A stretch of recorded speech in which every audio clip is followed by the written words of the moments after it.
हर रोज एक नई कहानी देखने के लिए चैनल को सब्सक्राइब करें और बेल आइकन को दबाना ना भूलें। जौनपुर गांव में सभी लोग मिलजुल कर रहते थे। उसी गांव में मंगलू अपने परिवार के साथ रहता था। वो अपने गधे को नहला रहा था। अरे हमारी प्यारी जमुनिया, तुझे ऐसा नहलाऊंगा कि सब देखते रह जाएंगे। एकदम हीरोइन लगेगी तू। हाँ, मंगलू को अपनी जमुनिया से बहुत प्यार था। उसकी बहुत देखरेख करता और उसे बहुत लाड़ प्यार से रखता। कभी भी वो जमुनिया से दूर नहीं होता और उसे अपने घर में ही सुलाता था। जमुनिया के साथ खाता और उसी के ऊपर बैठकर सैर भी करता। शीला मंगलू की पत्नी का नाम था। मंगलू अपने घर में होता तो शीला उसके बगल में खड़ी होती। जमुनिया भी पीछे ही बंधी होती।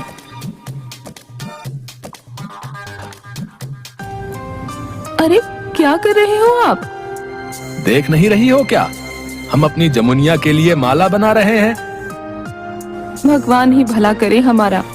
उसी से शादी कर लेते जब उससे इतना प्यार रखना था। हमारे लिए आज तक एक फूल भी नहीं लाए और जमुनिया के लिए माला बना रहे हो। वाह भाई वाह। हमारी जमुनिया के बारे में कुछ मत कहो। हाँ, तुम जाओ अपना काम करो। हाँ हाँ, काम ही तो करने को रखे हो हमें। सुनो, एक काम की बात तुम्हें बतानी थी। कल शहर से किसी केसरी प्रसाद के घर से फोन आया था। वो पिताजी का नाम ले रहे थे। हैं? केसरी प्रसाद? तुमने उनसे क्या कहा? मैंने कहा कि तुम आओगे तो मैं बात करवाऊंगी। मंगलू अपने घर का टेलीफोन उठाता है और उससे केसरी प्रसाद के घर फोन लगाता है। हाँ हाँ, हम जौनपुर से मंगलू बोल रहे हैं। मंगलू? कौन मंगलू? अरे हम दीनानाथ के बेटे। अरे आपको मेरा प्रणाम है। अच्छा अच्छा, तुम दीनानाथ के बेटे हो। खूब खुश रहो बेटा, खूब खुश रहो। हाँ हाँ, मैंने कल दीनानाथ का हाल चाल पूछने की खातिर फोन किया था। बहुत वक्त बीत गया, बात नहीं हुई थी। कहाँ है वो? जी, हमारे पिताजी तो पिछले ही साल परलोक सिधार गए। उन्हें गंभीर बीमारी हो गई थी। ओहो, अब ये सुन के बहुत दुख हुआ। उसे मैंने बहुत पहले देखा था। मेरी आंखों के सामने बड़ा हुआ था वो। 25 साल उसने हमारे घर पर काम भी किया है। उसके बाद वो रहने के लिए गांव चला गया। जी हाँ, पिताजी आपको भगवान समान मानते थे। हमेशा आपकी तारीफ करते थे और आपके बारे में बताते थे। अब तो पिताजी नहीं हैं, पर मैं आपकी सेवा कर सकता हूँ। आपके हम पर बहुत एहसान है। देखिए, अब घर के छोटे मोटे काम होते हैं बेटा। अब मेरा बेटा विदेश में रहता है। इन सब को संभालने के लिए मुझे एक नौकर की जरूरत थी। अब आपकी सहायता करना हमारा कर्तव्य। आप जो बोलेंगे वो मैं करूंगा। तो तुम शहर आ जाओ और यहीं पर हमारे घर पर रहने और खाने का इंतजाम रहेगा। तुम्हें तनख्वाह भी अच्छी खासी मिलेगी। तुम्हें बस सबका ध्यान रखना होगा। अरे वाह, ये तो मेरा सौभाग्य होगा। ठीक है, मैं आ जाऊंगा। मंगलू शहर जाने की सारी तैयारियां कर लेता है। उसके बाद वो अपनी पत्नी से विदा लेता है। तुम अपना ख्याल रखना, ठीक है? शहर पहुंचकर फोन कर देंगे हम। हाँ। और जमुनिया को लेकर निकलने लगता है। अरे इसे क्या लेके जा रहे हो? इस जानवर का शहर में भला क्या काम? अरे तुम्हें कितनी बार कहा है जमुनिया को नाम से पुकारा करो। मैं इसके बिना नहीं रह सकता। प्यारी जमुनिया तो मंगलू के साथ ही जाएगी। कैसे इंसान से पाला पड़ा है, जिसको साथ ले जाना चाहिए उसे घर छोड़े जा रहे हो और एक गधे को साथ लिए जा रहे हो। ज्यादा बातें मत बनाओ। हाँ, लाख दफा समझाया है, जाते वक्त टोकते नहीं ना है। बस टुकुर टुकुर करना ही होता है। हटो, अब जाने दो, देर हो रही है हमका।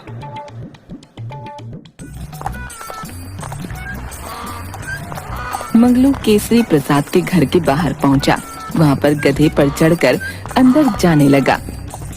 उसे गार्ड रोक लेता है। अरे भाई रुको जरा, रुको रुको। ये तुम गधे पर सवार होकर कहाँ घुसे जा रहे हो? कौन हो तुम? जी हमारा नाम जो है वो मंगलू है और ये है हमारी जमुनिया। हमें केसरी प्रसाद जी ने बुलाया है। हम कैसे माने कि तुम्हें सेठ ने बुलाया है? और गधे पर तू अंदर नहीं जा सकता। अरे हमने कहा ना, हमारी जमुनिया है, गधा नहीं है ये। तुम अपने सेठ से पूछ कर बताओ भाई। गार्ड टेलीफोन से कॉल लगाकर पूछता है, फिर उसे जमुनिया के साथ अंदर जाने देता है। अंदर जाते ही एक 70 वर्ष का बूढ़ा आदमी मंगलू का इंतजार कर रहा होता है। मंगलू जमुनिया से उतरकर केसरी प्रसाद के पैरों में गिर जाता है। जमुनिया से उतरकर केसरी प्रसाद के पैरों में गिर जाता है। अरे नहीं नहीं मंगलू, उठो उठो, आओ, हमारे घर में तुम्हारा स्वागत है। तुम जौनपुर से यहाँ तक गधे पर सवार होकर आ गए? साहब, ये गधा नहीं, ये हमारी जान से प्यारी जमुनिया है। हम इसके बिना नहीं रह सकते हैं। वो कहा है ना, हम इसे गांव में अकेला कैसे छोड़ कर आते? बताइए। हम जहाँ रहेंगे वहीं जमुनिया भी रहेगी। हाँ ठीक है, तुम इसे अपने साथ रख लो। इसके खाने पीने का इंतजाम हम कर देंगे। रहने के लिए एक शेड भी बना देंगे। तभी अंदर से केसरी प्रसाद की बहू सोनिया बाहर आती है। सोनिया बहुत ही मॉडर्न थी और केसरी प्रसाद बहुत ही पुराने विचारों वाले। केसरी प्रसाद के बेटे साहिल ने सोनिया से प्रेम विवाह किया था। सोनिया केसरी प्रसाद की बिल्कुल इज्जत नहीं करती। आओ सोनिया, ये मंगलू है, मैं इसी के बारे में कह रहा था। ये हमारा बहुत विश्वसनीय दीनानाथ का बेटा है। ये घर के कामों में तुम्हारी मदद कर देगा। अरे बुड्ढे, ये सब काम तुम्हारा है। नौकर चाकर तू ही संभाला कर। मेरे पास बहुत जरूरी काम है नौकरों से मिलने के अलावा। मंगलू को सोनिया का ये व्यवहार बिल्कुल अच्छा नहीं लगा। केसरी प्रसाद भी अपनी आंखें झुका लेते हैं। तभी सोनिया की नजर जमुनिया पर पड़ती है। ओह माय गॉड, ये गंदा सा घोड़ा किसका है? नहीं नहीं मैडम, ये घोड़ा नहीं, ये तो हमारी जमुनिया है। जमुनिया? पता नहीं, मैंने आज तक इस जानवर का नाम नहीं सुना। व्हाटएवर, इसे तो प्लीज मुझसे और इस घर से दूर ही रखना। मंगलू और जमुनिया को देखकर सोनिया आंखें घुमाती है। जमुनिया भी सोनिया को देखकर पुकारती है। फिर सोनिया केसरी प्रसाद से कहती है, अरे बुड्ढे, तुझे कल मैंने 1000 रुपए देने को कहा था, अभी तक नहीं दिए? भूलने की बीमारी है क्या? बहू, अभी देता हूँ, बस मंगलू को उसके रहने की जगह दिखा दूं। मेरे पास इतना टाइम नहीं है तेरी तरफ फालतू। चुपचाप पैसे निकाल कर जल्दी दे दे। सोनिया पूरे एटीट्यूड में पीछे मुड़ती है। केसरी प्रसाद और मंगलू गार्डन के कोने में जा रहे थे। जमुनिया भी घास खा रही थी। जैसे ही सोनिया पीछे मुड़ती है, जमुनिया उसे जाकर अड़ंगी देती है। सोनिया गिर जाती है, फिर चिल्लाती है, ओह माय गॉड। तभी केसरी प्रसाद और मंगलू मुड़कर देखते हैं। वो देखते हैं सोनिया गिरी हुई है। दोनों दौड़कर उसके पास जाते हैं और उसे उठाने की कोशिश करती हैं। इस पागल घोड़े को तो मैं छोड़ूंगी नहीं। हाय रे, मेरी कमर टूट गई। ओए हाय, अभी क्या भी मैं तुम दोनों को इस घर से निकालती हूँ। नहीं नहीं मैडम, जमुनिया को माफ कर दीजिए। न जाने उसने ऐसा कैसे कर दिया, वरना वो ऐसा कभी भी नहीं करती। जमुनिया ऐसा नहीं करते। चल मैडम से सॉरी बोल, माफी मांग। जमुनिया सोनिया को देखकर फिर से फुफकारती है। सोनिया उसे गुस्से की नजरों से देखती है। केसरी प्रसाद सोनिया को घर के अंदर ले जाते हैं। सोनिया अपनी कमर पर हाथ रखकर किसी तरह चल पाती है। अब दूसरा दिन था।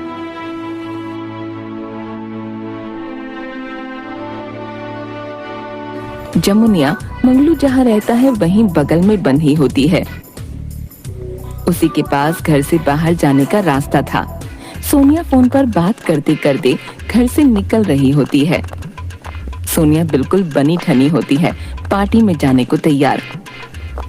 अरे क्या बताऊं, मेरे ससुर इतने पागल है ना, न जाने कौन से गांव से एक नौकर को बुला लिया है। बुढ़ापे में सठिया गए हैं। छोड़ो, अच्छा मैं तो पार्टी में पहुंच रही हूँ, तू भी जल्दी निकल। उस बुड्ढे की बातें करके मेरा मूड खराब मत कर। तभी जमुनिया अपने दोनों पिछले पैरों से बहुत सी मिट्टी सोनिया पर उड़ा देती है। सोनिया की पूरी ड्रेस खराब हो जाती है। सोनिया जोर से चिल्लाती है, अब मैं इस जानवर को और बर्दाश्त नहीं कर सकती, अब चल बाहर निकल। सोनिया की चिल्लाने की आवाज सुनकर केसरी प्रसाद और मंगलू दौड़कर बाहर आते हैं। मंगलू दौड़कर जाकर जमुनिया को पकड़ता है। वो फुफकार रही होती है, अरे अरे जमुनिया, ये तू क्या कर रही है?